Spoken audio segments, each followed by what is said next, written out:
प्रभु यीशु मसीह के सामर्थी नाम में आप सबका स्वागत है आपके अपने channel the word with Matthew में। जो आज हमारा टॉपिक है उसका नाम है the angel of destruction in the Bible, यानी कि बाइबल में तबाही का फरिश्ता। आपने अक्सर बहुत सारे फरिश्तों के बारे में पढ़ा होगा बाइबल में।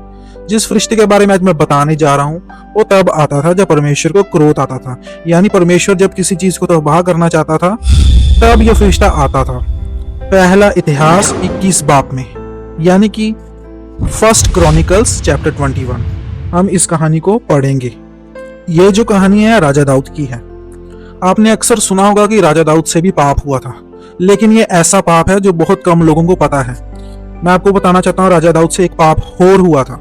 इस विषय में आज हम चर्चा करेंगे। जब हम 21 बाब की पहली आयत को पढ़ते हैं, वहां पर लिखा है, शैतान ने इजराइल के विरुद्ध उठकर दाऊद को उकसाया कि इजराइलियों की गिनती ले। मैं आपको यहाँ पर रुककर एक बात बताना चाहता हूँ। यहाँ पर जो शैतान था वह दाऊद से जेलसी करता था, उसकी तरक्की से जलता था। इस कारण उसने सोचा कि मैं उसको उकसाता हूँ और परमेश्वर के विरुद्ध उठाता हूँ। उसने क्या किया कि दाऊद को उकसाया और उसने दाऊद के मन में डाला कि तू जाकर इजराइलियों की गिनती ले। मैं आपको बताना चाहता हूँ परमेश्वर नहीं चाहता था कि दाऊद अपनी प्रजा की यानी इजराइलियों की गिनती करे। ये उसके वचनों के खिलाफ था मेरे दोस्तों। मैं आपको बताना चाहता हूँ जब हम पढ़ते हैं एक्सोडस चैप्टर 30 वर्स 12, यानी निर्गमन की किताब 30 बाब उसकी 12 आयत, वहां पर परमेश्वर क्या कहता है, जब तू इजराइलियों की गिनती लेने लगे तब गिनने के समय जिनकी गिनती हुई हो वह अपने अपने प्राणों के लिए यहोवा को प्रायश्चित दे, जिससे जब तू उनकी गिनती कर रहा हो उस समय कोई विपत्ति उन पर ना आ पड़े। यहाँ पर स्पष्ट रूप से परमेश्वर ने कहा था मूसा को कि इजराइलियों की गिनती बहुत ध्यान से लेना या फिर ना ही लेना, क्योंकि परमेश्वर ने कहा था अगर तू गिनती लेगा तो मैं उनके बीच में महामारी को फैलाऊंगा, यानी कि लोग मरेंगे। परमेश्वर ने आज्ञा दी थी कि तू गिनती मत ले, और शैतान ने इसी चीज का फायदा उठाया और उसके मन में डाला तू क्या कर गिनती ले। दरअसल मैं यहाँ पर और भी कारण बताना चाहता हूँ कि परमेश्वर क्यों क्रोधित हुआ। यहाँ पर दरअसल जो लोग थे वो परमेश्वर पर डिपेंड नहीं रहे, वहां पर वो अपनी प्रजा पर यानी अपनी सेना पर डिपेंड होने लग गए। इस कारण परमेश्वर नहीं चाहता था कि जो दाऊद है वो जनता की यानी अपनी प्रजा की गिनती ले। और जो दूसरा कारण है वो है कि जो शैतान था उसने जो दाऊद के मन में प्राइड को डाल दिया था, यानी घमंड को डाल दिया था। अपनी घमंड की वजह से अपनी सेना पर घमंड करने लग गया था, यानी कि मैं कहीं पर भी जीत सकता हूँ। एक समय के लिए परमेश्वर को भूल चुका था और उसने क्या किया, गिनती लेना शुरू किया। हम आगे बढ़ेंगे गिनती के बारे में।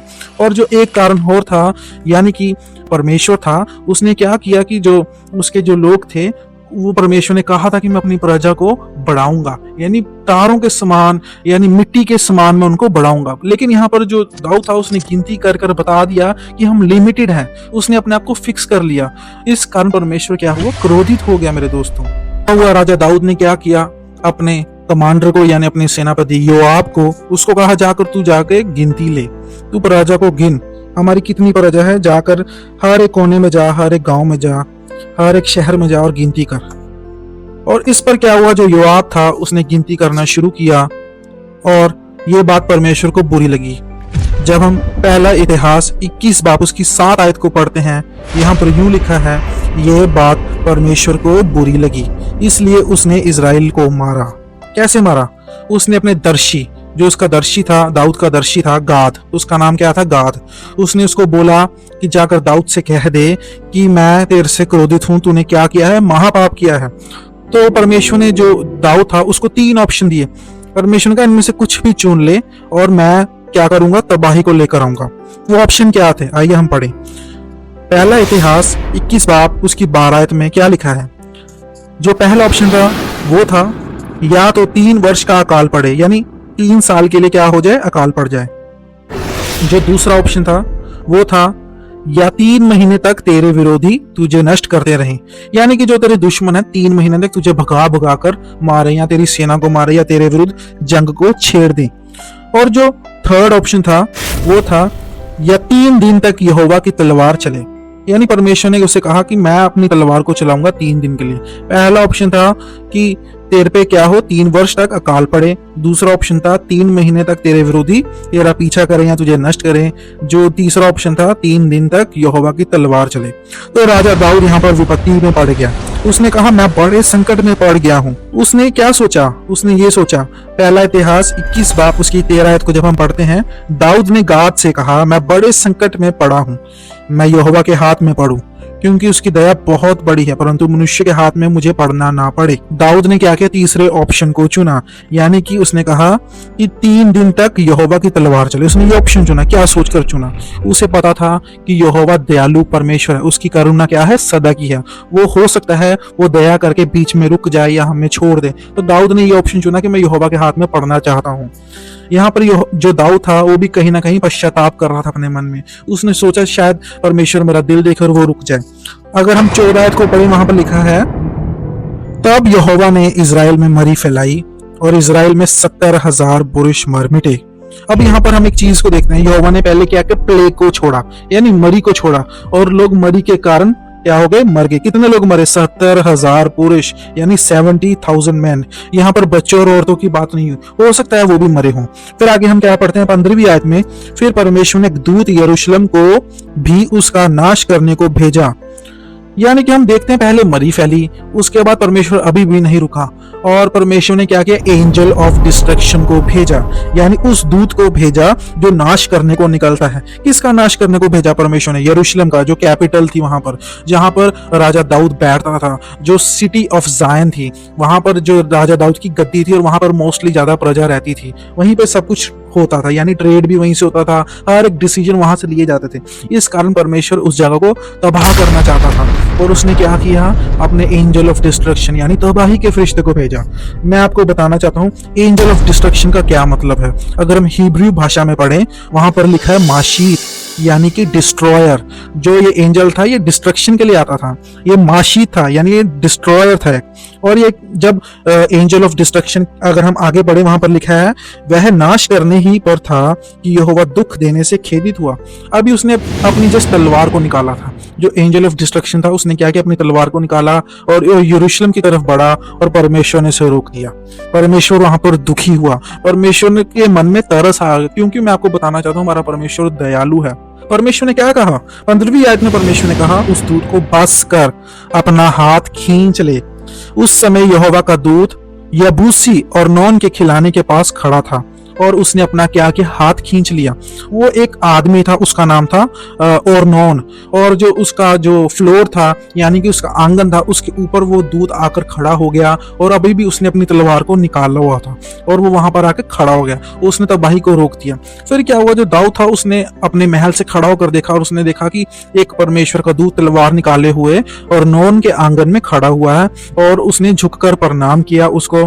और जो दूत था उसने कहा कि आकर यहाँ पर तू परमेश्वर की ऑल्टर बना और क्या कर, यहाँ पर तू परमेश्वर के लिए कुर्बानी दे, यहाँ पर आकर तू बर्न्ट ऑफरिंग दे और पीस ऑफरिंग को दे, यानी मेल बलि को चढ़ा और होम बलि को चढ़ा, ताकि परमेश्वर क्या करे, ये जो परमेश्वर का जो क्रोध आया हुआ है परमेश्वर उसे वापिस खींच ले। मैं आपको बताना चाहता हूं दोस्तों, दाऊद ने क्या किया कि वहां पर अर्नोन के आंगन में वो गया और उसने अर्नोन से कहा, जो तेरा आंगन है जहां पर दूध खड़ा है ये मेरे को दे दे, यानी कि वो उसको खरीदना चाहता था। मैं आपको बताना चाहता हूं, अक्सर हमें क्या करना चाहिए, हमें अपनी मेहनत की कमाई से परमेश्वर के लिए दान देना चाहिए, ना कि हम किसी पर डिपेंड होकर परमेश्वर को कुछ चढ़ाएं। उस दाऊद ने क्या किया कि जो अर्नोन का आंगन था उसको भी उसने खरीद लिया। तो अर्नोन ने क्या कहा दाऊद को कि मेरे से तू वो चीजें भी ले ले जो परमेश्वर को क्या करें, तू अर्पण कर दे। लेकिन दाऊद ने कहा मैं वो चीजें नहीं लूंगा, मैं खरीदूंगा उसको। और दाऊद ने जो होम बलि और मेल बलि का सामान था अर्नोन से खरीद लिया और उसने खरीद कर उसको क्या किया, परमेश्वर के लिए उसने बलि किया, ताकि जो परमेश्वर का गुस्सा था वो शांत हो जाए। मैं यहाँ पर आपको रुककर एक बात बताना चाहता हूँ, अक्सर एक मसीही जीवन में हमें भी अपनी मेहनत की कमाई से चीज़ों को खरीद कर परमेश्वर के घर में चढ़ाना चाहिए, ना कि दूसरों की चीज़ों को छीन कर या दूसरों पर डिपेंड होकर परमेश्वर के घर में देना चाहिए। मैं आपको बताना चाहता हूँ, दाऊद ने चीज़ों को खरीदा और दाऊद ने अपने परमेश्वर को दिया। यहाँ से पता लगता है दाऊद का दिल कितना बड़ा है। मैं आपको आगे एक वर्ष को पढ़ाना चाहता हूँ, बड़े ध्यान से सुनना। जब उसने अपनी होम बलि और मेल बलि को उसने चढ़ाया, जब हम पढ़ते हैं पहला इतिहास 21 बाब उसकी 27 आयत को जब हम पढ़ते हैं वहां पर लिखा है, तब यहोवा ने दूत को आज्ञा दी और उसने अपनी तलवार फिर मयान में रख ली। मैं आपको यहाँ पर एक भेद की बात बताना चाहता हूँ दोस्तों।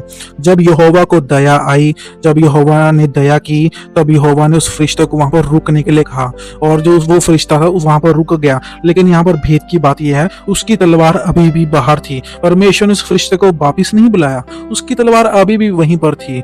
परमेश्वर ने क्यों नहीं बुलाया उस फरिश्ते को बाहर, या उसको वहां से वापिस क्यों नहीं भेजा परमेश्वर ने? मैं आपको बताना चाहता हूँ, अक्सर एक मसीही जीवन में हमारे ऊपर मुसीबतें आती हैं, हमारे ऊपर तबाही आती है, लेकिन वो तबाही तब तक नहीं वापस जाती जब तक हम परमेश्वर को अपना जीवन समर्पण नहीं देते।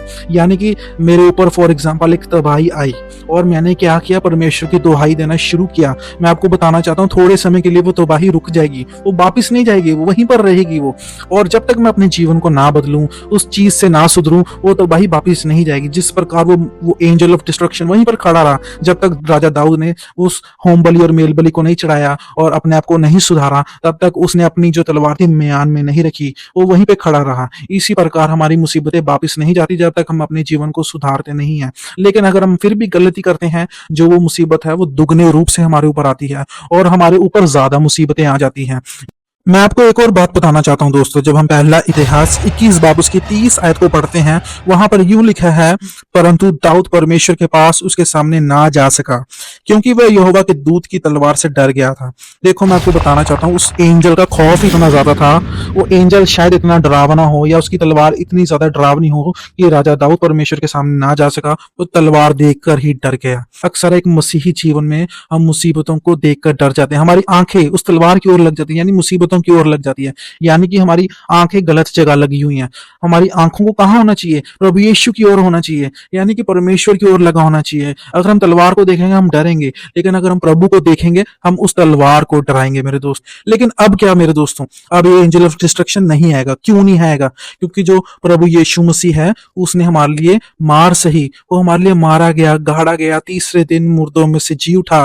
और जो उसने क्रोध था, जो परमेश्वर का क्रोध था, एंजल ऑफ डिस्ट्रक्शन की मार थी, उसने अपनी बॉडी पर सह ली ताकि जो ये क्रोध है हमारे ऊपर ना आ सके। ये जो क्रोध है हमारे ऊपर नहीं आएगा, लेकिन जो परमेश्वर की दया है, प्रभु यीशु मसीह ने जो हमारे लिए जान दी, उस प्रकार हमें माफी मिल जाएगी मेरे दोस्तों। प्रभु यीशु मसीह ने जो क्रोध था, जो डिस्ट्रक्शन थी, अपने ऊपर ले ली। अब हमारे ऊपर ये डिस्ट्रक्शन नहीं आएगी। ये परमेश्वर ने दया दिखाई हमारे ऊपर। हमें कहां पता लगता है परमेश्वर ने दया दिखाई? जब हम यूहन्ना 3:16 को पढ़ते हैं, जॉन 3:16 को जब हम पढ़ते हैं, वहां पर लिखा है, क्योंकि परमेश्वर ने जगत से ऐसा प्रेम किया कि उसने अपना इकलौता पुत्र दे दिया ताकि जो कोई उस पर विश्वास रखे वह नाश ना हो। नाश का मतलब क्या है? एंजल ऑफ डिस्ट्रक्शन क्या करने आता है? नाश करने आता है, नष्ट करने आता है। और वहां पर लिखा है कि नाश ना हो परंतु क्या हो? अनंत जीवन को पाले। अनंत जीवन क्या है? प्रभु यीशु मसीह को पाले। अगर हमारा विश्वास प्रभु यीशु मसीह पर है तो जो एंजल ऑफ डिस्ट्रक्शन की तलवार है वो हमारे ऊपर नहीं चलेगी मेरे दोस्तों। वो किस पर चलेगी? वो दुष्ट लोगों पर चलेगी, वो विश्वासियों पर नहीं चलेगी मेरे दोस्तों।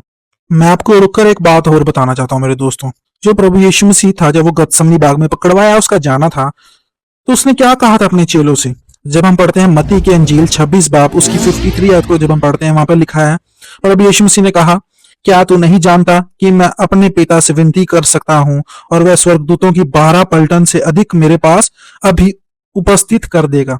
यानी कि प्रभु यीशु मसीह ने अपने चेलों से कहा, अगर मैं अपने पिता से कहूं, जो वो 12 पलटन थी, एक पलटन में 6000 स्वर्गदूत होते हैं, यानी 12 पलटन का मतलब 72,000 या उससे भी ज्यादा जो स्वर्गदूत थे वो मेरे लिए क्या नहीं भेजेगा? क्या वो स्वर्गदूत तलवारें निकालकर परमेश्वर के लिए क्या तैयार नहीं थे? क्या वो धरती को तबाह करने के लिए क्या तैयार नहीं थे? लेकिन प्रभु यीशु मसीह ने उनका जो क्रोध था, जो डिस्ट्रक्शन का क्रोध था, जो तबाही थी, वो अपने ऊपर ले ली, अपनी बॉडी के ऊपर ले ली। अब हमारे ऊपर कोई क्रोध नहीं है, अब हम क्लीन है मेरे दोस्तों। अब जो विश्वास करता है प्रभु यीशु मसीह पर, उस पर दंड नहीं आएगा। लेकिन राजा दाऊद पे आया था, अब हमारे पे नहीं आएगा, क्योंकि आप और मैं प्रभु यीशु मसीह पर क्या करते हैं? विश्वास करते हैं। उसका वादा है ये। भजन संहिता 91 उसकी 11 और 12 में उसका क्या वादा है? क्योंकि वह अपने दूतों को तेरे निमित्त आज्ञा देगा कि जहां कहीं तू जाए वह तेरी रक्षा करे। वह तुझे हाथों हाथ उठा लेंगे, ऐसा ना हो कि तेरे पांव में पत्थर से ठेस लगने पाए। अब तो भाई का फरिश्ता हमारे पे काम नहीं करेगा। अब कौन काम करेंगे? वो स्वर्गदूत काम करेंगे, जो हमारी क्या करेंगे? रखवाली करेंगे। इस प्रकार हमें प्रभु यीशु मसीह का हमेशा धन्यवाद करते रहना चाहिए कि उसने तबाही अपने ऊपर ले ली और हमें क्या दी, उसने प्रोटेक्शन दी, हमें वो स्वर्गदूत दिए जो हमारे को प्रोटेक्ट कर सके। इसी प्रकार मेरे दोस्तों, मैं आशा करता हूं आपको आज की वीडियो, आज का वचन समझ आया होगा। आप इस वीडियो को लाइक करें, कमेंट करें, शेयर करें और इस चैनल को जरूर सब्सक्राइब करें। मैं आपको फिर एक नई वीडियो के साथ मिलूंगा। God bless you.